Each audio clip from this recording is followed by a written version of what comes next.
Let's face it, most people start lifting because they want to have a more attractive body. We want to look good and increase our confidence because we know how much it's going to improve our lives, not only physically, but also mentally. So here's my practical guide for guys who want real advice from someone who's been through this journey. If you're like me, you probably started to work out in hopes of building a muscular physique in order to attract the opposite sex, and you thought being ripped would help with this. And I just want to be honest about that. It absolutely does.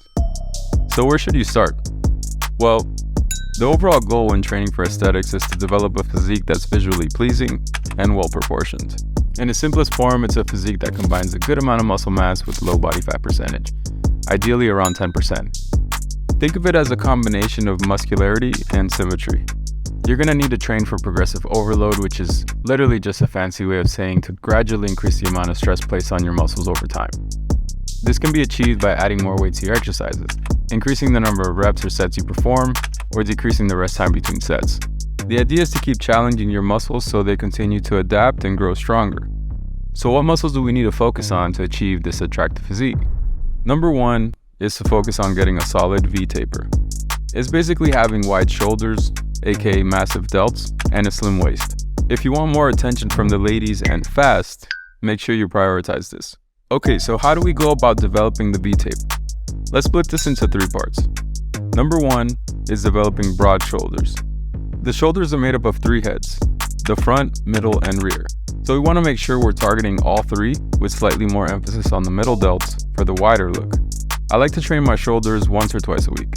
To target the front delts, I recommend the overhead press and handstand push-ups. For side delts, I like to do lateral raises, either with dumbbells or cables, sticking to a higher rep range with lighter weight. And for the rear delts, reverse slides on a bench or grate. For the second part of the V-taper, we're going to need to create the appearance of a slimmer waist. Remember, a physique is mostly about perception, so keep that in mind. So how do we make our waist look slimmer? Automatically, by growing your shoulders and lats, your upper body is going to appear wider, giving the appearance of a slimmer waist. To target our back, we want to make sure to incorporate a few of these back exercises into our training. I like to do pull-ups, lat pull-downs, and rows. And keep it simple. You don't need a ton of different exercises. Just go hard and continue to progressively improve your output over time. Part 3 of getting a V-taper is having visible abs. The abs are the centerpiece to our bodies, so make sure to keep a good diet as your body fat needs to be low enough for your abs to pop.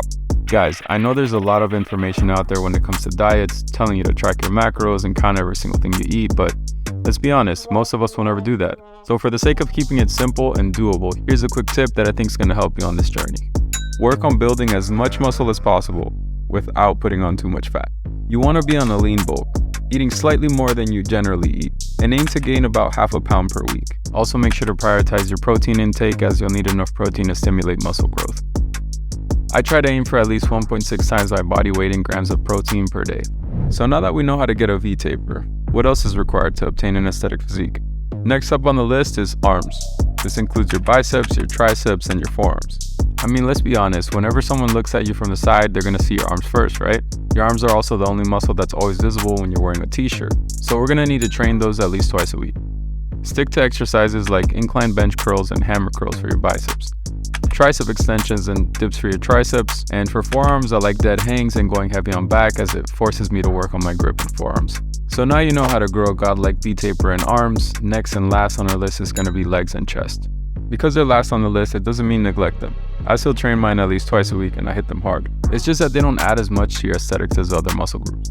For chest, I stick primarily to bench press, cable flies, and push-ups. For legs, I stick to leg extensions for my quads, some type of pressing or squat movement like a barbell squat, split squat, or leg press. And for the hammies and glutes, I like to do hip thrusts. And those pretty much conclude my approach to an aesthetic body. I believe it's a sustainable and realistic way for you to develop a body that you can be proud of. I can bet that if you keep a consistent regimen on this stuff and incorporate the ideas I mentioned, there's really no way that you won't start making a change for the better. I want you to know that I've been in your shoes before, and I understand how it feels to want more for yourself. So yeah, let's keep grinding and let's keep growing together so that when we look back a year from today, we can say we are grateful we started.